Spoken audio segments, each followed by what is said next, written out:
sabes que está compartiendo pantalla, pero... Ah, tendrías que poner el PowerPoint, Virgi.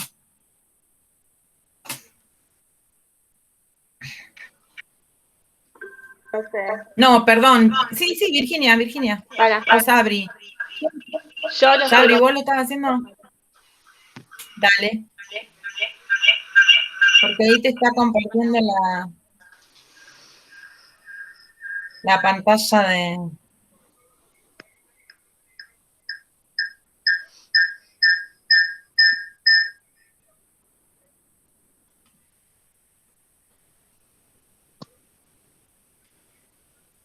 Bueno.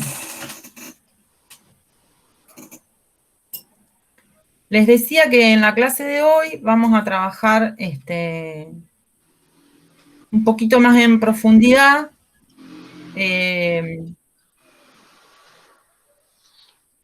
Ahí está, el enfoque etnográfico en educación. Ya vamos a cerrar, es una síntesis, un cierre, digamos, del eje 2 y un ingreso al eje 3 que en general, digamos, yo lo comienzo compartiendo, digamos, algunas experiencias de investigación, ¿no? En algunas líneas de investigación que se han desarrollado en antropología y educación, digamos, en ese vínculo que nos une en este espacio académico, digamos.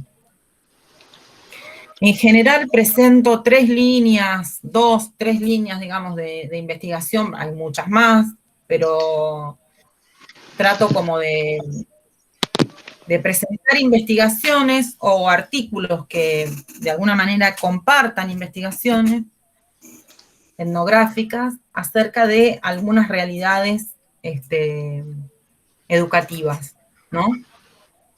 Eso lo vamos a dejar para la próxima clase, que sería como ya la última, donde vamos a trabajar esta parte más teórica de la materia, y ya estaríamos cerrando lo que sería el abordaje específicamente teórico de la materia, ¿no? Después ya vamos a trabajar con los trabajos de ustedes, como esa clase que estuvimos, vieron, leyendo algunas de las experiencias. Bueno, no, se cayó el estuche de los antiguos. Bueno, les decía que en general yo trato de compartirles líneas de investigación. En general son tres, como las más, a grosso modo podríamos decir que elijo tres. Una línea que se ha desarrollado fuertemente, digamos, en la ciudad de Rosario, a partir de un centro de estudio que coordina la profesora Elena Chili, donde yo he estado, que en general abordan, también hay muchas investigaciones en esta línea de la UBA, de la Universidad de Buenos Aires, que han trabajado la relación familia-escuela y los jóvenes o las infancias en esa relación, ¿no? O sea, de alguna manera han tratado de introducirse en la cotidianeidad escolar, analizando los sentidos que le otorgan los jóvenes, las infancias, los docentes, bueno, los distintos actores del sistema educativo y la familia, o sea, lo que generalmente llamamos comunidad educativa, ¿no? Los grupos familiares, a los procesos de escolarización. Esa es una gran línea. Generalmente comparto una o dos investigaciones, haga eso, o más una sola, como para que sea menos pesado para ustedes, ¿no? El tema de la lectura, de los trabajos. Vamos a ver. Otra de las líneas, en esa línea en general hacemos mucho hincapié, digamos, en estos procesos de cómo se configuran los espacios escolares, las problemáticas que surgen, digamos, a partir de cómo se imprimen las políticas socioeconómicas, digamos, en distintas zonas de las ciudades, ¿no? ¿Y cuáles son los temas, las cuestiones que atraviesan los haceres de los sujetos que hacen a la escuela cotidianamente, ¿no? Los padecimientos, los sufrimientos, o sea, los procesos de estigmatización, de discriminación, los procesos también de fragmentación social que llevan a la existencia de distintas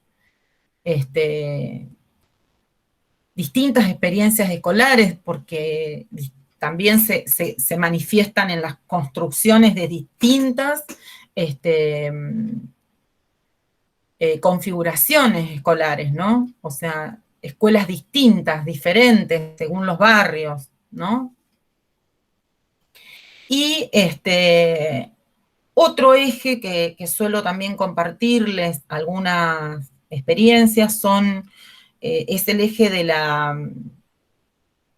interculturalidad, digamos. Hay acá en Rosario también mucho estudio sobre esto. En relación a esto también la UBA tiene muchos estudios y también unas otras universidades, la del Chaco, en Formosa, en San Juan, Córdoba ha incorporado algunas investigaciones de este tipo.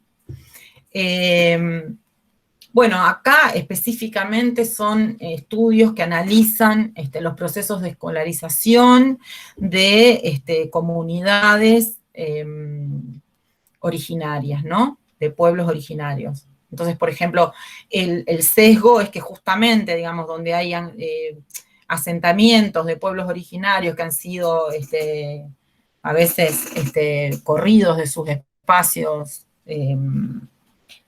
más tradicionales, como puede ser, como es la realidad del pueblo com, digamos, que han sido expulsados de Formosa para venir, digamos, a ciudades como Rosario en la década del 90. También hubo oleadas previas, ¿no? En los 80, en los 70. O también el pueblo com en Buenos Aires, en el Gran Buenos Aires, digamos. Hay algunos que entran solos, es medio raro esto. Algunos que le tengo que autorizar la entrada y otros que me avisan nomás que ya está, no sé cómo es. Bueno, acá es muy interesante, digamos, estas líneas de investigación han abierto muchas aristas desde dónde encarar la cuestión, digamos, de la investigación o de pensar los procesos educativos de estos pueblos. En general, digamos, acá en Rosario hubo también una experiencia muy fuerte de investigación en relación a la implementación de las escuelas bilingües para la comunidad com. Yo fui maestra de esa, digamos, hace más de 25 años. De las primeras experiencias, ¿no? Después hubo otras en la provincia de Santa Fe y en el país, de hecho hoy es una de las tantas modalidades, ¿no? En educación, la modalidad intercultural bilingüe. Y después otra línea de investigación también muy fuerte, muy potente dentro de este campo de intersección de la antropología y la educación, ha sido justamente la línea que abrió, digamos, de alguna manera, de la cual es gestora fuertemente, digamos, Liliana Sinisi, que es el campo de la educación especial, que tiene una trayectoria, digamos, que en realidad, digamos, es previa, o sea, digamos que las primeras antropólogas han trabajaron en institutos de formación docente, como María Rosa Neufeld, digamos, trabajaron en institutos de formación docente en el área de antropología, digamos, en profesorados que se dedicaban a formar, digamos, docentes para la educación especial, hace muchísimos años atrás. Liliana Sinisi es fue, digamos, una investigadora prolífera en este campo, y la verdad que todo de ella es sumamente rico e interesante para pensar, digamos, la educación especial, para pensar el trabajo de los docentes, para pensar los procesos de integración escolar. Puso en tensión estos conceptos como pocos investigadores lo han hecho, digamos, el concepto de integración, el concepto de inclusión, ¿no? Bueno, lamentablemente Liliana hace unos años atrás nos dejó muy joven. Por suerte dejó un equipo de gente muy importante que sigue su línea de investigación, aunque no exactamente, digamos, en el sentido de la educación especial, sino en otro sentido, que nosotros no vamos acá a tocar demasiado, así nos vamos a meter más en educación especial, algo de intercultural bilingüe para que vean, digamos, o interculturalidad, para que vean la potencialidad, digamos, de esta modalidad, pero no vamos a profundizar tampoco demasiado en ello, y estas relaciones entre familia y escuela, que yo creo que, bueno, atraviesan cualquiera de estas otras líneas, ¿no? Porque y está demostrado, digamos, a partir de esta pandemia, digamos, de la familia en los procesos de escolarización, cómo, digamos, el tiempo ha hecho que esto sea cada vez más, cada vez más importante, ¿no? Hoy podríamos decir que las escuelas están funcionando en esta modalidad pandémica, digamos, en el seno de la familia, ¿no? Cosa que hace unos años atrás no nos hubiéramos animado a pensar jamás, ¿no? Esta cuestión de que tenemos que buscar lugares, digamos, dentro de nuestro hogar, y acondicionar espacios para llevar adelante los procesos educativos. Si alguien nos lo decía hace 2 años atrás, ninguno de nosotros hubiera creído que esto iba a ser así, ¿no? Que tanto docentes como estudiantes, como alumnos, como infantes, iban a tener que educarse con estas condiciones, ¿no? Desde su hogar, desde su configuración familiar y con la familia ahí, ¿no? O cerca, o trabajando, lo que sea, pero desde su casa. Esto seguramente va a dar que hablar, y seguramente debe haber muchos antropólogos, antropólogas y antropólogos etnografiando estos procesos, ¿no? Que también se nos ha dado vuelta bastante pensar cómo hacemos trabajo de campo, ¿no? En este contexto, ¿no? De aislamiento, de restricciones para circular en la ciudad y demás. Bueno, dicho esto, que es lo que vamos a desarrollar en la última clase, la clase que viene, vamos a profundizar un poquito más el enfoque etnográfico en educación para poder pensar hacia dónde vamos con el ejercicio que estamos planteándonos como ejercicio final de la materia, ¿no? Digo, no es solamente para eso, es para que ustedes puedan pensar justamente su experiencia y su formación docente y los aportes que el enfoque etnográfico puede hacer al campo educativo, ¿no? Y a la formación docente en particular. Digo que en lo práctico les va a servir muchísimo lo que hoy trabajemos en la construcción del ejercicio, ¿no? Que la idea es justamente que se pueda objetivar una experiencia educativa y sobre ello poder pensar el lugar de ustedes como futuros docentes. Bien, pasalo, Sabri, si querés. Vamos a la próxima. Bueno, básicamente les voy a mostrar también por cámara, no sé si se ve, aunque sea para que los vean. Esto es un lujo que nos damos los que ya nos recibimos y estamos trabajando de docentes. Yo cuando estudiaba no tenía acceso a comprarme libros, los primeros libros me los compré después de recibida, pero son la verdad que herramientas de trabajo fundamentales. Sobre estos 3 textos vamos a trabajar hoy. 2 son de Elsie Rowell.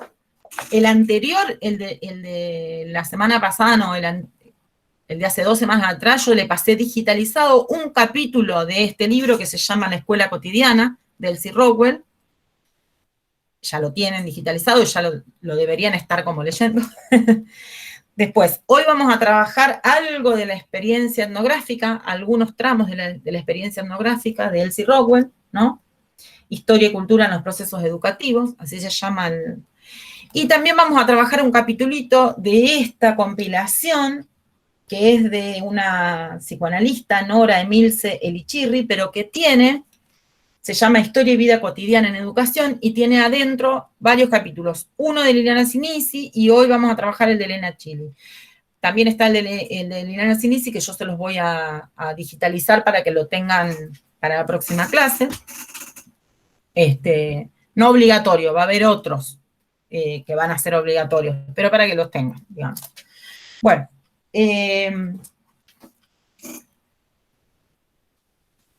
una de las, profe, ¿cuál será el último? Este será Historia y vida cotidiana en educación. Gracias, profe. Bien. Bien. Lo que primero vamos a pensar es que vamos a tratar de meternos en esto de la idea de que es un enfoque. Yo creo que ya lo conversamos en algún momento. Hay algunas autoras, como estas que hoy vamos a trabajar, que han pensado que este campo de vinculación entre la antropología y educación ha conformado un enfoque. No dicen método, no dicen una teoría específica, ¿no? Están diciendo que es un enfoque, es un modo de mirar, ¿no?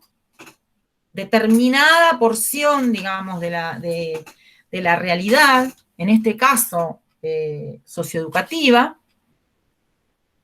es como si nos pusiéramos determinados lentes, ¿no? Y los pudiéramos, no sé si pudiéramos pensar unos anteojos tecnológicamente avanzados con la tecnología de la fotografía, por ejemplo, anteojos donde nosotros pudiéramos ir regulando, de alguna manera, ir y venir en un proceso dialéctico. ¿Qué miramos? ¿No? ¿Qué miramos y cómo miramos esta porción de la realidad que queremos analizar, que queremos repensar, que queremos estudiar, ¿no? Digo qué miramos y cómo miramos porque según los niveles, o sea, según el nivel en el que yo esté enfocando, vieron como que el foco te permite ver nublado o más nítido. Depende de si yo hago o no hago foco, ¿no?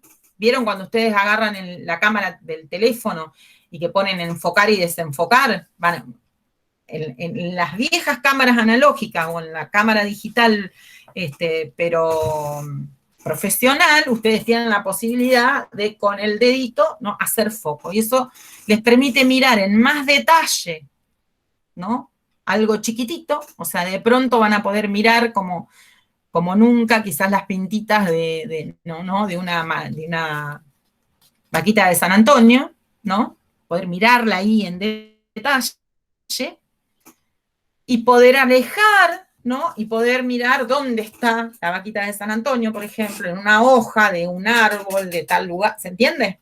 O sea, cómo eso va abriendo la mirada a otros niveles contextuales, hasta quizá ver el jardín, ¿no?, entero, o la casa, donde ya no voy a divisar, digamos, la vaquita de San Antonio, pero quizás me dé cuenta por qué temperatura, qué clima, qué espacio, digamos, qué condiciones se dieron para que esa vaquita de San Antonio esté en esa hoja, en ese preciso momento, en ese preciso lugar. ¿Se entiende la metáfora?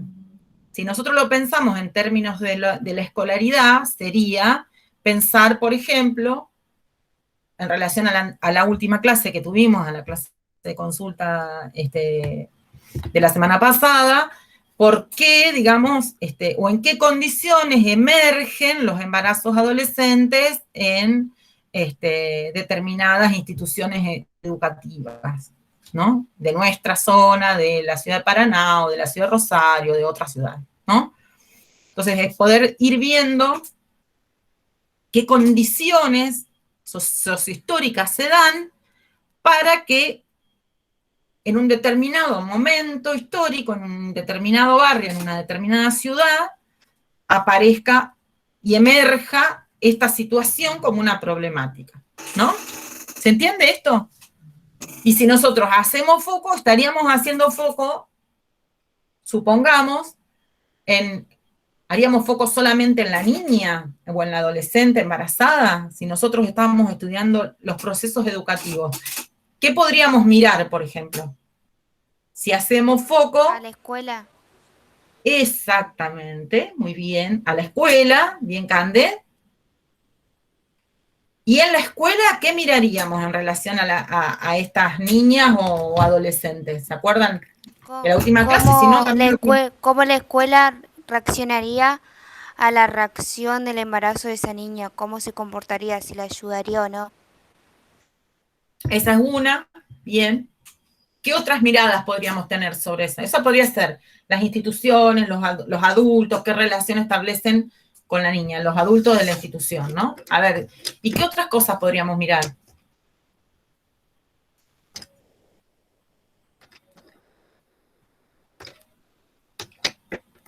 ¿Qué más aparte de una maestra o una profesora hay en una escuela? Un equipo directivo. ¿Quiénes están en la escuela? Los estudiantes. Bien, bien, Sabri. Bien. Entonces, ¿qué podríamos estar con el foco mirando si nosotros quisiéramos describir las relaciones en torno al embarazo adolescente dentro de la escuela? ¿Qué podríamos estar mirando con el foco? Enfocando, digamos.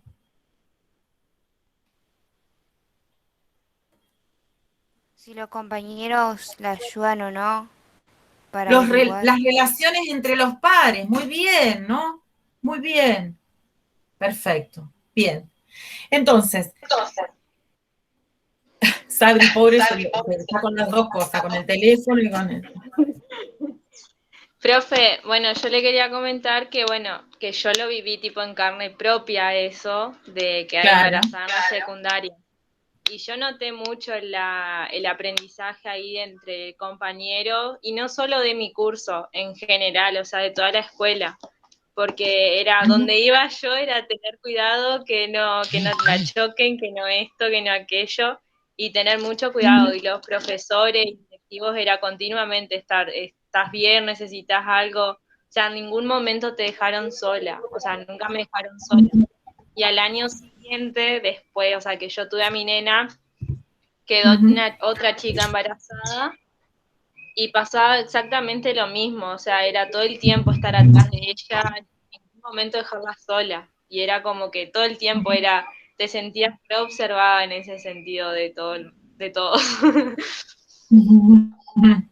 Observada y también en algún punto cuidada, ¿no? Habría que, eso era lo que les anoté, digamos, en la clase pasada, un mini registro ahí que les hice un punteíto de lo que trabajamos en la clase pasada, que era una clase de consulta, y lo que tratamos de hacer fue mirar como una problemática específica.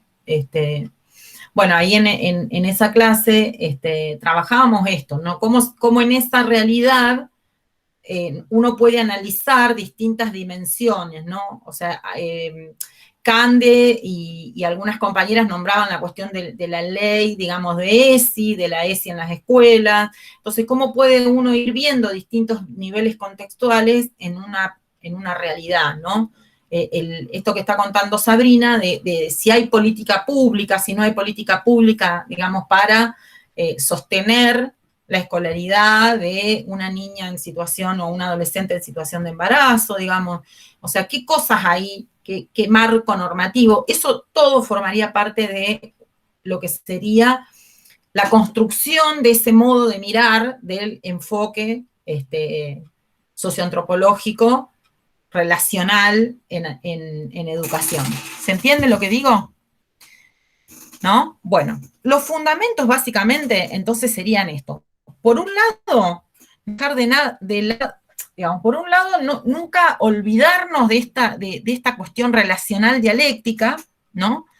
Que es tratar de conocer procesos que van más allá de un caso separado, ¿no? O sea, nosotros siempre decimos que estudiamos las situaciones o situaciones en caso, ¿no? Y no de casos. No hacemos estudios de casos, sino análisis, investigaciones, aproximaciones en casos. ¿Por qué? Porque nos interesa ver cómo la historicidad, ¿no? Cómo la historia, cómo el contexto, cómo lo contextual, ¿no? Forma una determinada configuración alrededor de una situación. Entonces estaríamos mirando esa situación en determinado contexto. ¿Se entiende? Entonces uno estudia de modo dialéctico o relacional cómo se concretiza una situación en, digamos, la realidad cotidiana, de la vida cotidiana, de la interacción de los sujetos que conforman la vida escolar, y cómo a su vez, digamos, eso es un ida y vuelta, ¿no? Por eso es dialéctico, hay un proceso de construcción espiralada de la realidad, de concepción y de construcción también espiralada de conocimiento acerca de esa realidad, tratando de respetar eso, digamos, esa dinámica, esa dialéctica, esa complejidad, en la que se trata de también mirar cómo lo que sucede en la cotidianeidad, digamos, devuelve, hace eco, resuena, tiene resonancias, digamos, en otros niveles contextuales, ¿no? Esto podríamos pensar justamente cómo en la situación, digamos, de Sabrina, cómo la política educativa en términos de ley garantiza que se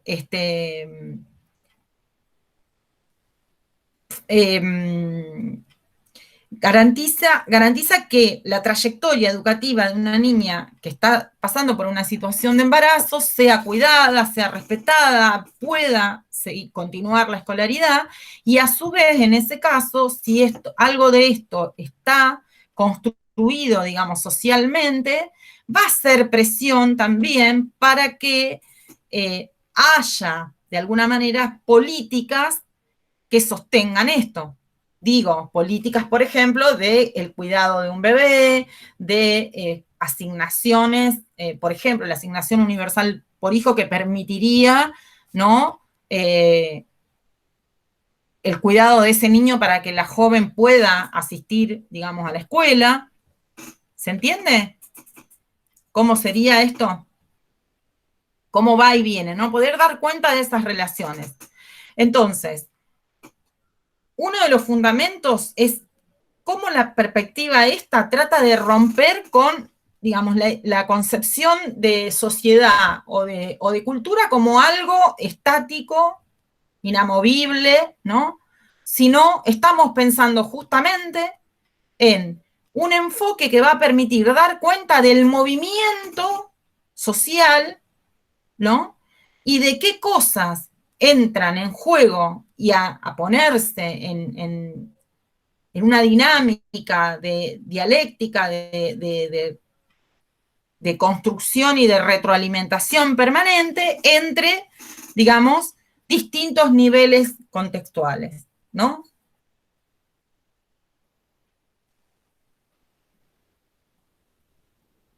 Y cómo esos distintos niveles contextuales también tienen una historicidad, ¿no? Ese movimiento de la cotidianeidad, de un ida y vuelta entre los distintos niveles contextuales en términos de poder pensarlos como distintas escalas, ¿no? También son distintos, guardan relación con distintos momentos históricos, ¿no? Entonces, ¿cómo la construcción de este presente guarda relación con el pasado también? Y cómo hay en este presente proyectos, digamos, germinales del porvenir, ¿no? De qué manera en este presente también puede haber pistas de lo que va a venir, ¿no? Y por último, la comprensión, digamos, de que en esta realidad cotidiana, de la vida cotidiana, de las instituciones educativas específicamente, porque nosotros nos vamos a referir, digamos, en este espacio a eso, existe una conflictividad que es inevitable y que tiene que ver con las contradicciones propias de la realidad, ¿no? Tiene que ver con que los procesos sociales, ¿no? No son armónicos, guardan tensiones permanentes, ¿no? Entre lo que sería, por ejemplo, nombramos nosotros en la clase anterior el cumplimiento de la ley ¿no? de la ESI y las tensiones alrededor de esto. ¿Se cumplen, no se cumplen? ¿Cuántas leyes efectivamente se cumplen y cuántas no? ¿Cuánto de eso, después lo vamos a desplegar un poquito más, cuánto de eso tiene que ver con procesos de resistencia que pueden ser procesos de resistencia o que también pueden ser anclajes en el pasado que no permiten, digamos, el ejercicio de esos derechos? Habrá que ver esas transformaciones escolares, cómo se van dando, ¿no? Estas autoras trabajan justamente esta dinámica tan compleja, ¿no? Tan compleja y tan rica en matices, que la idea es que el enfoque, este modo de mirar, pueda describir lo más posible, ¿no? Esos matices que se dan ahí, ¿no? Esos matices entre lo que son las estructuras hegemónicas, ¿no? O aquello más estructural, más global, más fuerte, y los procesos, digamos, de concreción de esas líneas o de esas políticas o de esos modos de vivir, de pensar, de hacer la sociedad, en la vida cotidiana, en la contradicción de la propia vida cotidiana, ¿no? Podemos pasar al otro ya. Entonces, frente a la pregunta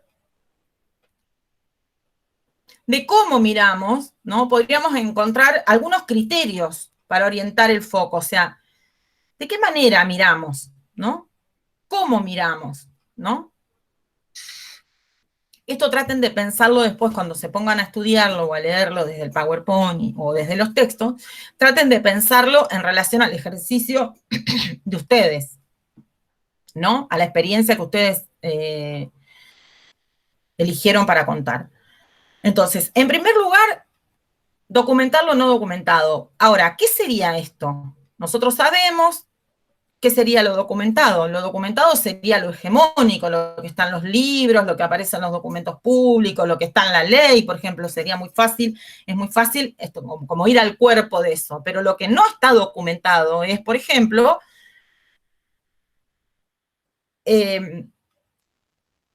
¿cuáles son las tensiones o cuáles han sido lo que podríamos llamar, de alguna manera,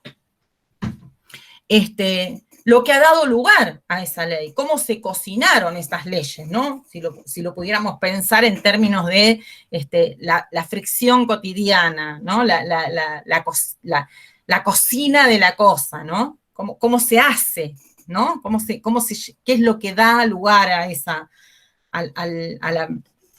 al surgimiento de un cuerpo normativo, ¿no? Por ejemplo, estamos dando un ejemplo. Entonces, documentar lo no documentado sería, por ejemplo, cuál es el entramado que dio lugar o que el entramado de intereses que da lugar de los grupos dominantes, que por ejemplo, digamos, nunca los grupos dominantes ponen por escrito, ¿no? Entonces, ¿qué cosas ocurren alrededor de la sanción de una ley, por ejemplo, para que esa ley tenga o no tenga, por ejemplo, quórum para ser votada, política pública para ser implementada? ¿Se entiende? O sea, porque puedo dejar, por ejemplo, la ley de ESI puede ser votada, pero como decían las chicas en la clase anterior, no ocurre que en muchísimos lugares no se implementa. Entonces, habría que ver qué intereses, ¿no? Y creo que ahí usted se quiere referir cuando nombra la ESI a la pregunta que nos hicimos recién sobre este tema, cómo la miramos, si se da o no se da, cómo se enseña, cómo la dan, si la enseñan Ujú, correctamente, qué temas dan o desarrollan los profesores cuando hablan de la ESI. ujú, ujú. ¿Y cómo se juega, digamos, ahí? Porque cuando nosotros decimos, en principio, o sea, como que habría dos cuestiones. Lo no documentado, por un lado, sería ese entramado de intereses de los que dominan, que muchas veces hacen que no haya política pública para que los docentes se formen en la ESI, para que haya, o sea, política de formación en ese sentido, para que haya recursos, digamos, para que haya libros, para que haya material digitalizado, para que haya cursos de formación, digamos. O sea, ¿qué entramados de intereses de los que dominan están por detrás y nunca va a estar escrito en la ley? Puede estar puesta en la ley, puede estar escrita, puede estar reglamentada incluso y puede no llevarse adelante, ¿no? ¿Por qué? Porque puede haber dos cosas.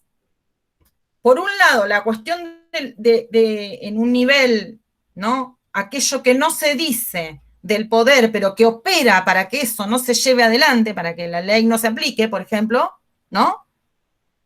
Y ahí se van a estar jugando cuestiones del poder. Y por otro lado, todo aquello que tiene que ver con lo familiar, lo cotidiano, lo oculto, lo inconsciente, ¿no? Las resistencias, las alternativas. Esto que hace que una ley que exista no sea directamente aplicada, sino que va a ser apropiada, dice Rockwell, ¿no? Va a cobrar distintos sentidos para quien la aplica, ¿no? Entonces, en este caso, lo familiar, lo cotidiano, lo oculto, lo inconsciente, las resistencias, tiene que ver con cómo los sujetos recepcionan esa ley, digamos, cómo los sujetos se la apropian, cómo se hacen carne de ella, si hay algo ahí que entienden que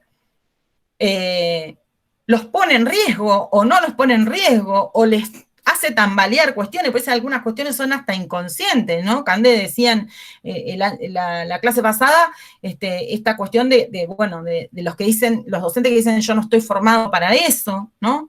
Cuando sí, seguramente habrá cuestiones que uno tenga que estudiar para poder dar, digamos, clases de ESI, ¿no? O para poder pensar sus clases con una perspectiva de género. Pero también hay mucha cosa del orden de lo inconsciente, ¿no? Del orden de cómo operan otras, esta cuestión de las huellas del pasado que dice Rockwell, ¿no? Cómo operan otras cuestiones en la práctica pedagógica y en la práctica docente, ¿no? Que ahora después lo vamos a ver a eso en un ratito nomás, digamos, las tensiones entre lo que sería la práctica pedagógica y la práctica docente, que van operando sobre esto que sería como lo legal y lo que hay que hacer, ¿no? Supuestamente, a partir de la ley. Bien. Por otro lado, otra de las características, digamos, que tendría esta cuestión del enfoque etnográfico, tiene que ver con qué es lo que vamos a mirar, ¿no? Orientamos el foco entonces justamente hacia eso, hacia lo no documentado. ¿Qué pasa? ¿Qué dicen? ¿Qué hacen los docentes los chicos, los estudiantes se organizan, piden, no piden la formación en la ley de ESI, piden, no piden guarderías para los bebés, o sea, hay algo, ¿qué movimientos hay alrededor de esto, no?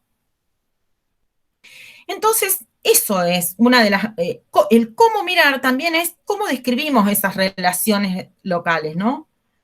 ¿Cómo vamos de preguntas más generales, ¿no? Esto acerca de la implementación de la ESI, ¿no? A las formas más particulares y variadas, ¿no? De esa implementación, o sea, las que toman en cada institución educativa, ¿no? En función de quienes están haciendo esa institución, ¿no? Entonces, ¿cómo necesitamos ir mirando cada vez más profunda y exhaustivamente para generar, digamos, una descripción cada vez más ajustada que va a ser el producto final, digamos, de ese proceso de conocimiento, ¿no? Esa descripción no es la primera que yo hago, la primera es una primera aproximación. El objetivo va a ser que esa descripción sea cada vez más profusa, más rica en contenido, me ayude a comprender más esa realidad, ¿no? Y eso va a ser hacia el final, ¿no? Del proceso de estudio, de mirada, de retrospectiva, ¿no? De comprensión, ¿no?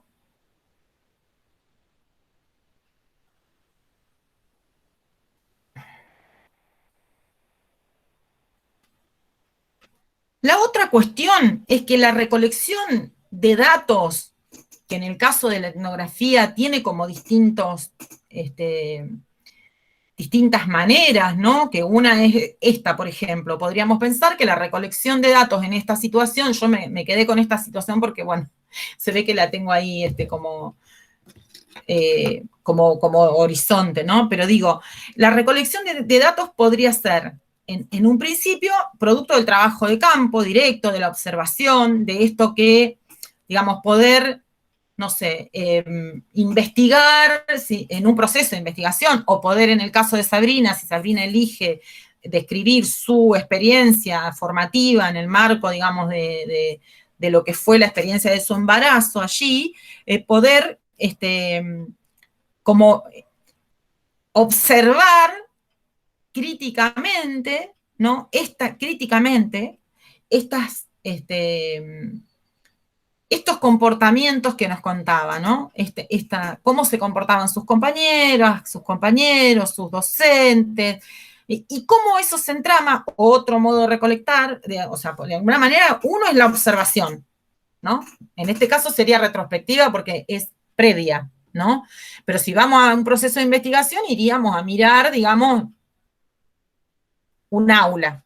¿Y qué pasa ahí? Puede surgir que haya niñas embarazadas o no. Y si hay, miraremos ahí hacia eso cómo, ¿no? En el caso de cada caso, digamos, en el caso de que elijamos una situación, vamos a observar, vamos a hacer entrevistas, ¿no? A las jóvenes, vamos a hacer entrevistas a sus docentes, vamos a hacer entrevistas a sus compañeros, ¿no? Vamos a cruzar con leyes, o sea, vamos a tratar de leer los marcos normativos, ¿no? Eso se llama triangular la información, ¿no? La lectura de leyes, la lectura de artículos periodísticos en relación a ese tema, por ejemplo. Protocolos de intervención de distintos equipos que trabajan en este tipo de situaciones. Y esto se hace en paralelo, no es que se hace previo o que después se va a ir a la teoría. En paralelo, porque esto se va a ir enriqueciendo y vamos a ir enriqueciendo el material, digamos, la producción de esa descripción, ¿no? En paralelo con la indagación teórica. Entonces también, mientras nosotros vayamos haciendo este proceso de recolección de datos, vamos a ir mirando también otras investigaciones que se hayan hecho, lo que se llama el estado del arte, ¿no? Otras investigaciones que se hayan hecho desde otras perspectivas o desde la misma perspectiva sobre la problemática. Los modos de entender la adolescencia, la juventud, por ejemplo, los modos de entender la sexualidad en los adolescentes y las juventudes, ¿no? Estudios, ¿no? Teóricos acerca de eso. ¿Se entiende? Entramadamente, siempre articuladamente. Ustedes cada vez cuando piensen este enfoque, siempre piensen, hay una palabra clave que tiene que resonarles siempre, que es lo relacional, ¿no? Siempre es en relación, siempre es, vamos a describir relaciones y las vamos a describir en relación a contextos históricos más amplios, ahí por eso tienen el grafiquito, lo local, lo urbano, que nos referimos a la ciudad, ¿no? Lo regional y lo global, ¿no? Entonces siempre estos niveles contextuales van a estar mirados en relación, ¿no? Yo lo voy a estar mirando acá en lo local, pero no voy a dejar nunca de poner en relación estas distintas escalas, ¿no? Que se ven ahí en el gráfico. ¿Se entiende? Para arriba y para abajo, ¿eh? O sea, de lo local hacia lo global y de lo global hacia lo local, pasando por las distintas dimensiones. Y también en relación, recuerden siempre, y la anterior placa, en relación al tiempo pasado, o sea, cómo este presente guarda huellas del pasado y cómo en este presente hay gérmenes del porvenir, ¿no? Entonces siempre es en relación al pasado y en relación al futuro. ¿Se entiende? Bien. Otra de las características de este modo de mirar es la atención que se le pone a los significados, ¿no? Hay una preocupación muy fuerte por los significados. ¿Qué significa o qué siente, qué dice, qué sentidos le imprimen a la realidad que viven los sujetos que viven esa realidad, ¿no? ¿Qué sentidos tiene para las jóvenes, los adolescentes, para las docentes? ¿Qué sentidos tiene lo que ahí ocurre, ¿no? Entonces, por eso la entrevista en profundidad, por eso una conversación larga, ¿no? Para que se puedan desplegar esos sentidos, ¿no? Para que la gente no nos responda, si no, bueno, qué sé yo, en función de lo que suponen que yo quiero escuchar como investigador. Para eso los antropólogos hacen lo que se llama el trabajo de campo. Bueno, ustedes cuando tengan que hacer su trabajo final de la carrera tendrá que ver con esto, ¿no? De práctica y de investigación docente, van a tener que pensar en esto, ¿no? El tiempo que uno va a estar ahí tratando de asirse de los sentidos que discurren, ¿no? Los sentidos que discurren en esa realidad, en esa porción de la realidad que ustedes están estudiando, ¿no? Donde, digamos, justamente en el espacio de esas relaciones y de esas interacciones cotidianas, ¿no? ¿Qué es el espacio de la coproducción de conocimientos, ¿no? Porque una de las cuestiones también que tiene esta perspectiva es la tendencia a la construcción de conocimiento con el otro. O sea, el otro no es mi objeto de estudio, es un sujeto que me interpela y yo voy a producir conocimiento junto con el otro, ¿no? En un proceso de coproducción. Por eso es tan importante escuchar cuáles son los sentidos, cuáles son los significados de la propia gente, de esto que se me interesa, no sé, bueno, lo que dice Sabrina, lo que dice una docente, lo que dice otra docente, cuáles son las tensiones en relación a la aplicación de la ley, a la aplicación de las distintas leyes en la garantía de derechos de una adolescente. Entonces, todo eso, ¿no? Cómo yo voy incorporando, ¿no? Los saberes los saberes y los sentidos comunitarios, colectivos, locales, ¿no? a la propia producción de conocimiento. Por eso no es un conocimiento, una de las características es que no es un conocimiento teórico solamente, ¿no? Es un conocimiento que se construye con los sujetos de la realidad de la cotidianeidad, ¿no? Y por lo tanto es un saber que va a tratar de recuperar los saberes de los sujetos con los que estudia. Con los que estudia, dije, ¿no? No a los que estudian, ¿se entiende? Y la otra es que no nos quedamos en la descripción solamente de esa realidad. A nosotros nos interesa no solamente describir lo que pasa, sino construir conocimiento, y un conocimiento que ayude a la transformación de la realidad, a una mejor realidad, a una mejor sociedad. Acuérdense, una mejor sociedad para todos, ¿no? Decíamos, y todas. Entonces acuérdense de las primeras clases cuando yo les decía lo de la antropología crítica, ¿se acuerdan? Esto de el científico posicionado en un lugar, digamos, de compromiso social, ¿no? Entonces, el docente posicionado en un lugar de intelectual, ¿no? De intelectual que va a generar también conocimiento de modo reflexivo sobre su propia práctica, sobre su propia tarea, ¿no? Entonces, no es tan solo describir, sino tomar, digamos, la cuestión del trabajo reflexivo y analítico que permita la producción de conocimientos para transformar la realidad social y para transformar la escuela, ¿no? Porque partimos de que la escuela es una construcción social, ¿no? Y es histórica, entonces se va a transformar, ¿no? Esto ya vamos a entrarle también en breve. ¿Cuáles serían los mayores aportes de en la placa que sigue, Sabri?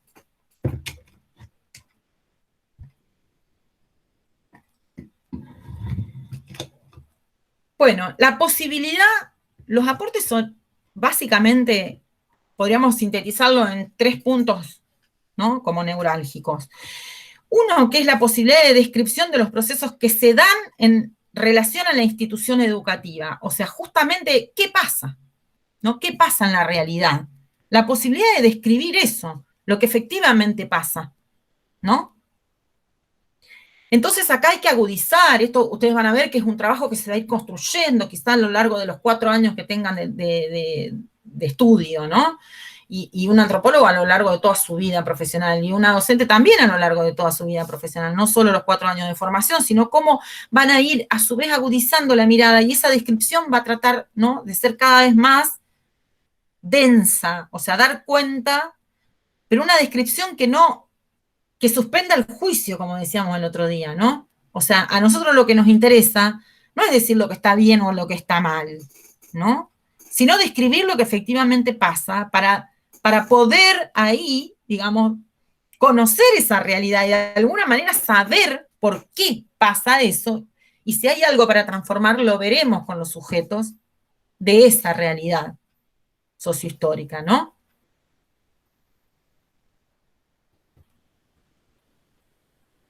La otra, digamos, el otro aporte fundamental es la posibilidad de integrar los conocimientos locales, ¿no? Y comprender los procesos dentro de las matrices socioculturales que lo contienen. Entonces, qué sé yo, qué sentido, digamos, adquiere determinada realidad en la escuela, ¿no? ¿Y por qué pasa eso? Y que sean, digamos, los sujetos, los actores, ¿no? Los diversos actores del proceso educativo, los sujetos que hacen la escuela, los que lo expliquen, ¿no? Los que lo expliquen junto con nosotros, porque acá hay que integrar conocimiento, dijimos, ¿no? Porque no es simplemente describir lo que pasa allí, sino también que nuestros saberes entren en relación con los saberes de los sujetos que hacen la escuela, ¿no? Y el otro gran aporte, digamos, es justamente cuando vamos, bueno, justamente cuando vamos a abrir la mirada para comprender los procesos, ¿no?, que se dan en la cotidianeidad escolar, no dejar de lado las relaciones de poder y de desigualdad que existen en estos procesos. O sea, si hay algo a lo que tenemos que prestar atención, aparte de los sentidos que discurren en la realidad de la cotidianeidad escolar, es poder considerar las relaciones de poder y de desigualdad que existen en esas realidades, ¿no? No es menor, digamos, esto. Podemos pasar a la otra plaquita ya, Sabri.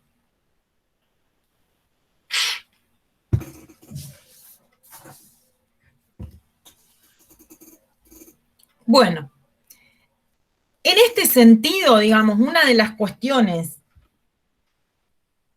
más interesantes que nos plantea, digamos, la posibilidad de mirar con los anteojitos, digamos, con el enfoque antropológico, la realidad socioeducativa y escolar, tiene que ver con poder recuperar algo, digamos, del orden de el trabajo docente que tiene que ver con un saber que no es el específicamente pedagógico, que es necesario, que tiene su especificidad, que ustedes lo van a aprender a lo largo de la carrera, digamos, que tiene que ver justamente con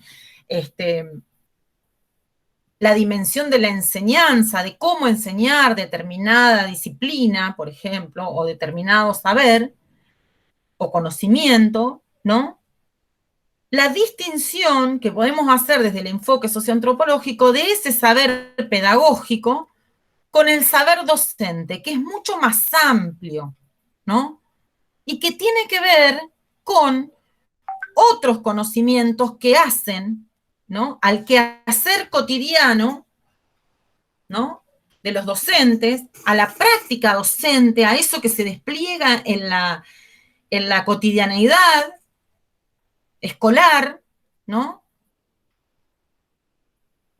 y que no está escrito en ningún manual, ni lo vamos a encontrar en ningún lugar sistematizado, en términos de que es un saber propio que va construyendo a lo largo de el desarrollo de su oficio un docente en una determinada comunidad. Tiene que ver con esa cuestión, digamos, de conocer. ¿Vieron lo que dicen, esa frase, conocer el paño? ¿No? Tiene que ver con eso. Con esa cuestión de ir conociendo, ¿no?, de ir, de darle lugar a ese conocimiento que hace, ¿no?, a la práctica docente y que no se puede enseñar y que no está escrito en los libros de pedagogía, ¿no? Porque si algo tiene la pedagogía es que la pedagogía nos va orientando acerca de cómo enseñar, ¿no? De qué manera, como tiene una cuestión del orden de lo prescriptivo. Bueno, para poder enseñar hay distintas corrientes pedagógicas, podemos enseñar desde acá, podemos hacerlo desde otro lado, nos podemos ubicar así, asá. Estas son las formas de enseñar matemática, lengua, ciencias sociales, podemos hacerlo de esta manera. Bueno, no nos vamos a meter en eso. Acá la antropología dice, hay otro montón de saberes que los docentes despliegan en la cotidianeidad de la vida escolar que muchas veces subvierten lo formal. O sea, las circulares docentes, digamos, los mandatos, la ley dice que las cosas hay que hacerlas de esta manera. Los docentes en la escuela hacen otra cosa, ¿no? A veces haciendo esa otra cosa enriquecen la enseñanza, ¿no? Pero fundamentalmente lo que hacen es reelaborar los conocimientos pedagógicos, ¿no? Esto para que nos pensemos realmente críticamente esta cuestión de que no siempre leer un libro o aprender, digamos, en términos de la apropiación, o de la aplicación, digamos, de un marco normativo, de una teoría, ¿no?, va a ser que un docente enseñe en ese marco teórico. ¿Se entiende? Porque capaz que reestudió cómo hacer eso, pero a la hora de llevarlo adelante va a haber un proceso de apropiación que va a entrar en tensión con su propia experiencia, con los procesos de reproducción, con las tensiones, con la escuela, con la lógica de trabajo de sus compañeros, con la propia lógica de trabajo, con su propia subjetividad. O sea, todo eso, ¿no? La matriz local resignifica absolutamente, digamos, en la cotidianeidad escolar ese trabajo docente, ¿no? Y le da lugar a ese otro saber que acompaña al pedagógico, no lo niega, lo acompaña, ¿no? Y que es lo que nosotros, como desde el enfoque socioantropológico, podemos estar mirando atentamente, ¿no? ¿Para qué? Para poder transformar la escuela, porque hay una posición acá tomada desde el lugar de pensar que la transformación de la escuela la podemos nosotros potenciar desde la misma práctica docente. Los docentes saben hacer muchas cosas y de hecho las hacen, han enseñado distintos saberes en la escuela que no estaban formalizados en un manual, los enseñan y no están formalizados en un manual. Sin embargo, cumplen un montón de otras funciones, ¿no? Y dan lugar y movimiento a la escuela justamente porque le dan vida a la escuela y a la ley, a la norma, al manual, ¿no? A la organización pedagógica desde la propia práctica, desde el desarrollo de su propio oficio, desde la resignificación y la apropiación de aquello que hay que hacer, ¿no? Bien.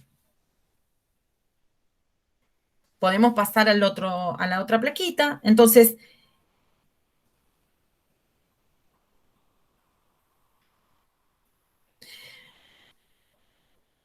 el aporte a la posibilidad de construir alternativas educativas tiene que ver con documentar ese saber docente, haciéndolo visible y audible, si no, no se conoce, ¿no? Clarificar y echar luz en las relaciones entre el saber pedagógico y el saber docente, o sea, cómo el docente se maneja en esto de, bueno, lo que estudia que tiene que hacer, la planificación de su clase, el armado, cómo enseñar, y lo que efectivamente después puede hacer, ¿no? Entonces, la etnografía, el registro etnográfico nos puede clarificar, digamos, la relación entre estos dos saberes. Y también puede iluminar otros puntos donde se entrecruzan los saberes de los alumnos, de otros docentes, ¿no? De las familias y de otros actores del ámbito educativo, ¿no? O sea, fíjense que la concepción de escuela que vamos acá desplegando tiene que ver con esta escuela que se hace todos los días, ¿no? Que tiene distintos actores que despliegan saberes en esa cotidianeidad, distintos saberes, ¿no? Y acá estoy diciendo hasta, no sé, imaginen una maestra decidiendo en qué momento y cómo mandarle la nota a un padre para que efectivamente se haga presente en la escuela, por ejemplo, ¿no? Y eso tiene que ver con el saber docente. Cómo va a construir el lazo con una familia con la que está teniendo dificultades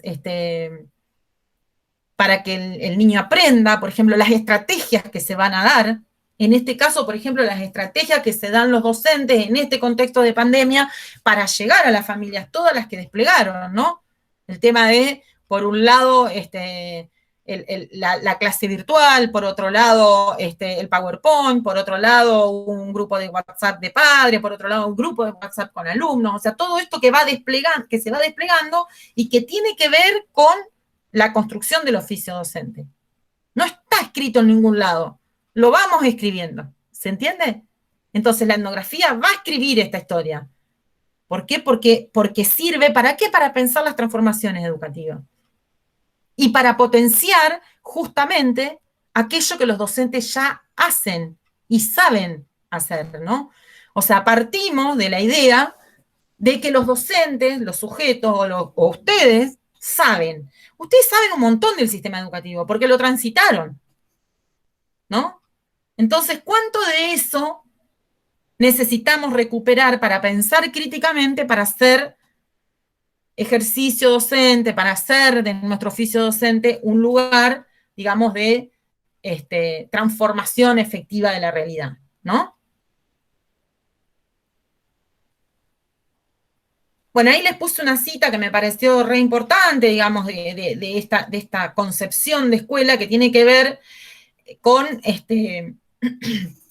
la cuestión de la reproducción y la cuestión de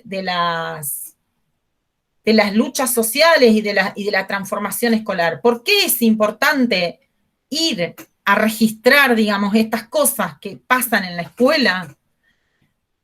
Justamente porque en la escuela, como lo estudiaron las teorías reproductivas, y ustedes lo van a estudiar en sociología, digamos, cuando estudien a un Pierre Bourdieu, digamos, y a las teorías de la reproducción escolar, en la escuela hay cuestiones que se reproducen, y si no, miremos algunas cuestiones clave, digamos, ¿no?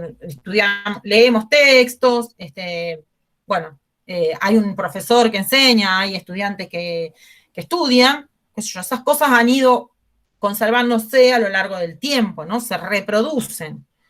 Pero también, digamos, en la trama cotidiana hay procesos de resistencia, de luchas, ¿no? Y procesos de apropiación de la escuela que por parte de los sujetos que la hacemos, que las vamos a transformar, ¿no? Digo, vayamos pensando, vamos a transformar la escuela porque la escuela es una institución histórica. Se transforma, como ahora nos está mostrando acá en la pandemia. Yo creo que no hay nada más claro que este ejemplo, ¿no? Hubo mucha resistencia a la tecnología, a las TICs, a esto, qué sé yo, o sea, como que, inclusive, digo, es algo que nos pasaba mucho. O sea, a mí no me gustaba trabajar mucho con el aula virtual, la verdad que era algo que lo tenía como, bueno, yo iba, daba clase, me encantaba, sí, me llevaba, pasaba PowerPoint y demás, igual no es algo que me encante, pero hoy es una herramienta que a ustedes les sirve. O sea, a mí no me gusta mucho trabajar con el PowerPoint, me gusta hablar, explayarme, salirme no, si hubiera tenido hubiéramos estado en contacto, digamos, en el aula, hubiera sido otro el despliegue, ¿no? Yo les daba en general un PowerPoint, digamos, al principio para presentar el programa y nada más, después ya era un trabajo más artesanal de todos los días. Bueno, pero hoy esto ayuda. Yo no estoy ahí, o sea, no tenemos todas las horas de clase, entonces, digo, la tecnología se terminó imponiendo, pero también, digamos, de la mano de ¿qué? De la resignificación, o sea, yo también la resignifiqué, no hago lo que hacía antes, digamos, sin embargo, hay parte del oficio que fui construyendo como docente que me permitió apropiarme de esta herramienta de una determinada forma, ¿no? Seguramente otros docentes se la apropiarán de diferente manera y tendrán múltiples experiencias alrededor digamos, del oficio docente a partir de esta realidad.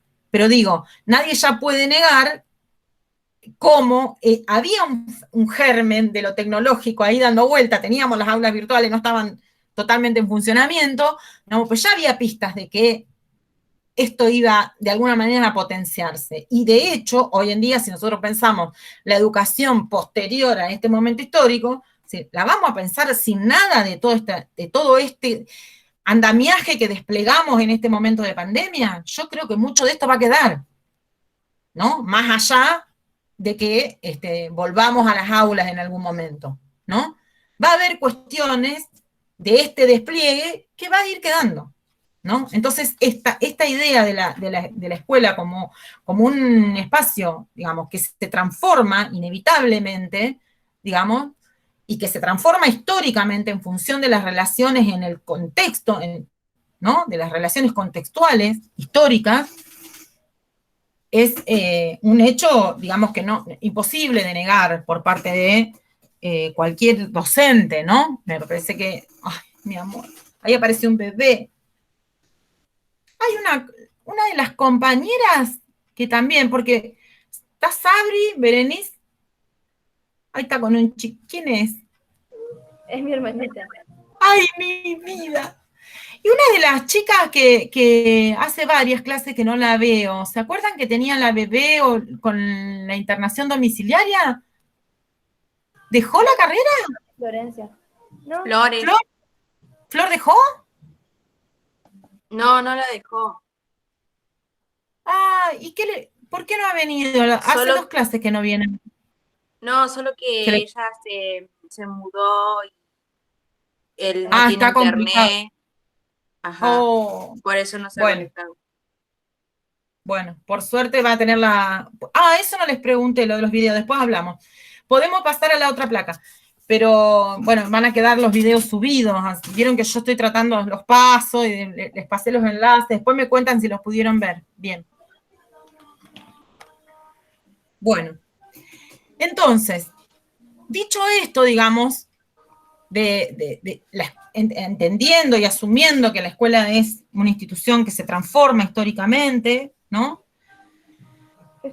La gran pregunta, que ya la pensamos antes, es ¿cuáles son los sentidos? Berenice está acompañada. Yo tengo mi Michi que a veces me viene a acompañar, pero ahora está dormido acá atrás. ¿Cuáles son los sentidos de esas transformaciones, ¿no? Y la posición nuestra de cómo vamos a ir hacia esos sentidos, de qué manera vamos a dar cuenta de esos sentidos, cómo los vamos a distinguir y cuáles vamos a potenciar, ¿no? Entonces, la escuela se transforma. Eso, digamos, no hay duda. Es una institución histórica, se transforma. Pero ¿qué transformaciones ocurren en la escuela? ¿No? Entonces, podríamos pensar, y lo dice Elsie Rowell, no lo digo yo la retomo, por supuesto, que hay transformaciones que reproducen las relaciones de poder o destruyen las tramas de la organización civil. Entonces, esta idea que nosotros tenemos generalmente o muy ampliamente, como que toda transformación es en sí misma positiva, ¿no?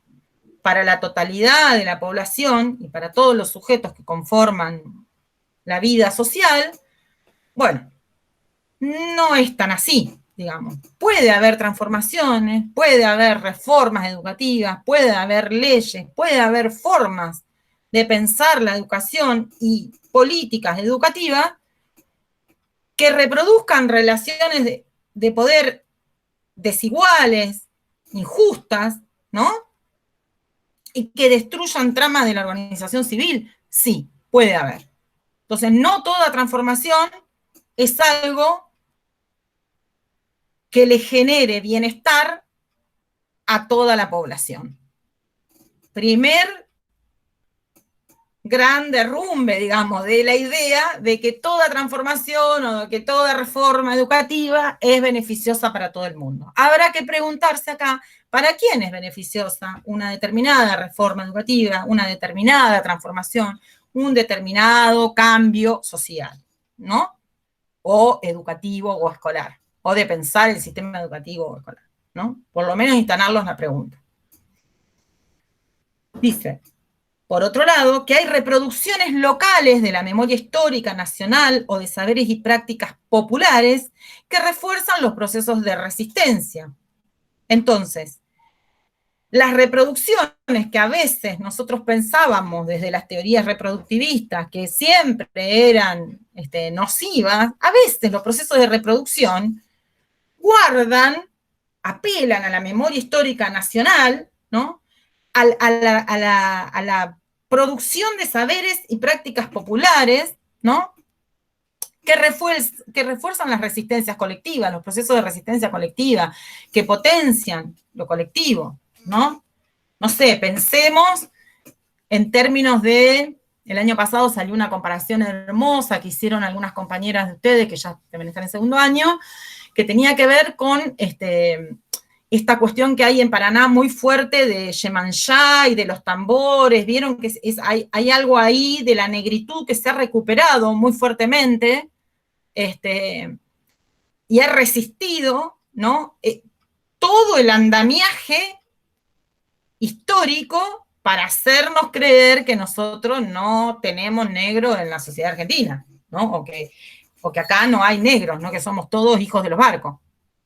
Pero digo, el año pasado salió este tema y algunas compañeras trajeron unas cosas hermosas de esa ceremonia que se hace en Paraná. O pienso, no sé, las cuestiones del Gauchito Gil, por ejemplo, ¿no? Que uno puede pensarlas como desde la ciencia más clásica y positivista, como, bueno, ay, qué cosa la creencia en el Gauchito Gil y qué sé yo, pero hay un montón de cuestiones ahí del saber, digamos, popular, que son recuperadas, ¿no? A partir de la práctica, digamos, de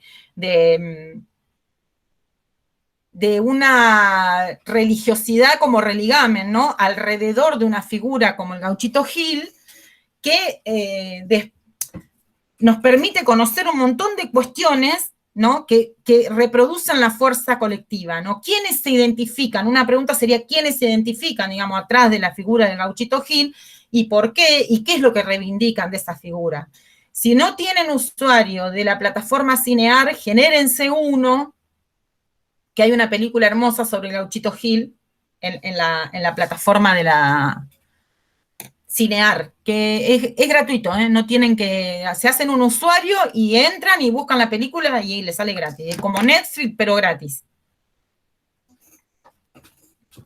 Y ahí van a ver esta cosa que yo les digo de cómo a veces las prácticas tradicionales reproducen la fuerza colectiva, lo colectivo, en esta cuestión de lo tradicional, que a veces es visto como atrasado, ¿no? Vieron que siempre hay esta idea, ¿no?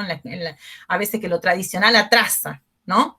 Y que todo lo nuevo es bueno y genera desarrollo, ¿no? Piensen en estas tensiones, ¿no?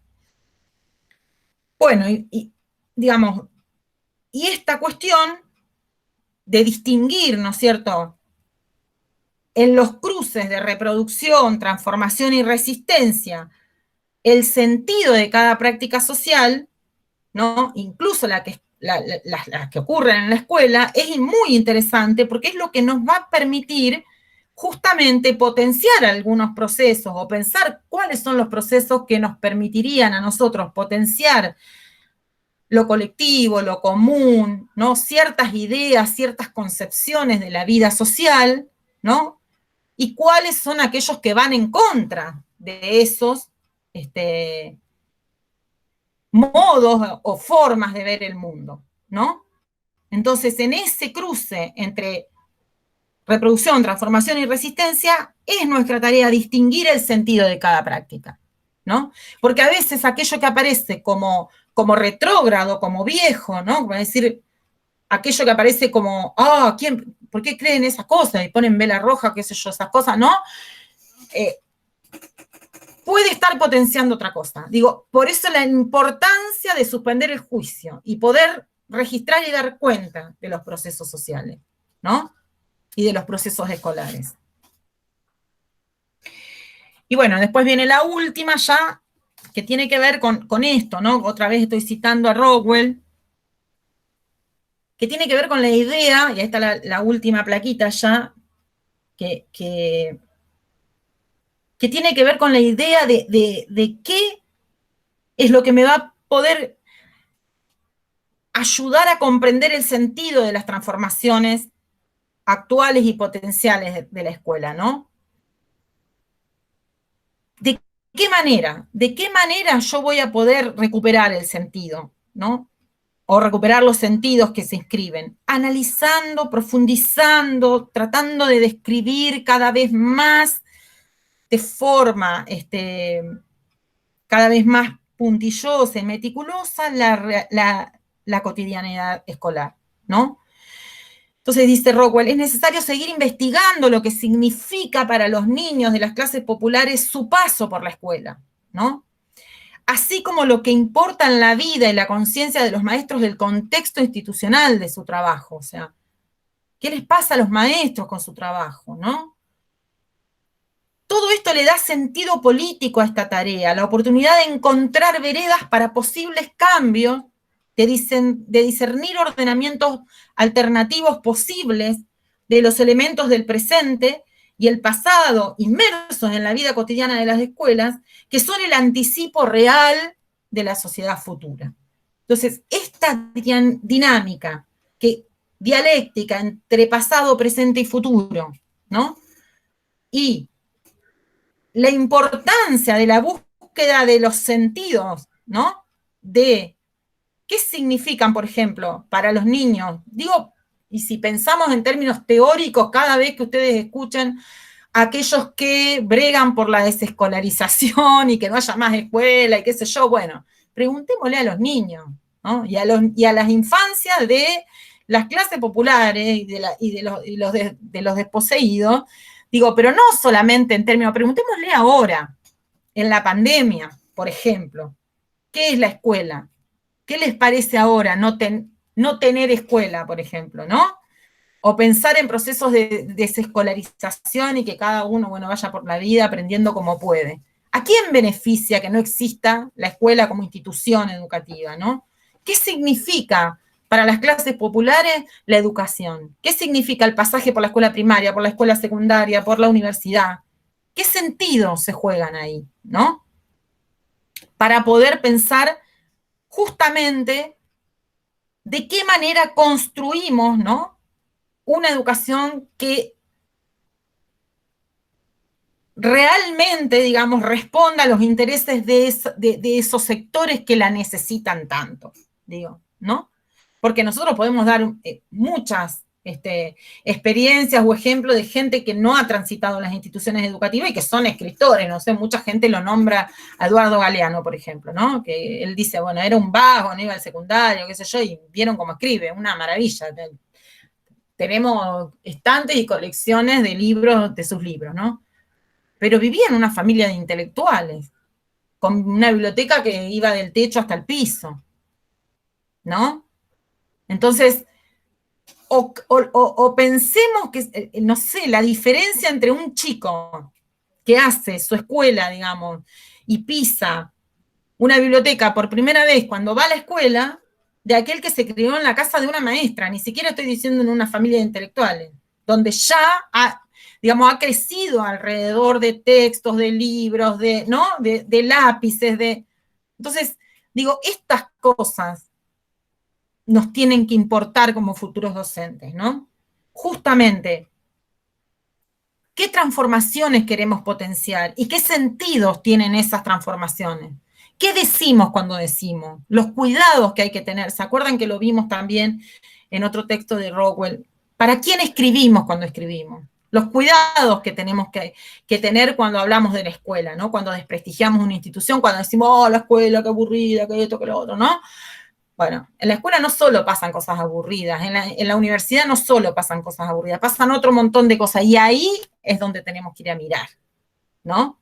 Eso es lo no documentado y donde nosotros tenemos que poner el ojo y escribir y afinar el lápiz y sacar el sacapunta y hacer el registro y ponerle voz y ponerle escritura a eso. Bueno, terminamos la clase de hoy. Les dejo el PowerPoint ahí. Mañana les voy a subir los textos con los que más o menos estuvimos dialogando hoy. Establecimos estos diálogos mediante el aula virtual, el PowerPoint, la cuenta de YouTube que se tuvo que hacer la profe, bueno, todas estas cosas, recreando la escuela hoy. Y bueno, nos estamos encontrando el viernes que viene. Espero poder terminar de leer todos sus trabajos ya para el viernes que viene y que podamos ya entrarle a estas 3 líneas de investigación, ir cerrando la cursada y poder trabajar ya concretamente sobre las experiencias de ustedes. ¿Alguna pregunta? ¿Nada? Bueno, nos vemos el viernes que viene. Un abrazo grande. Chao, profe, nos vemos. Chau, chau. Nos vemos.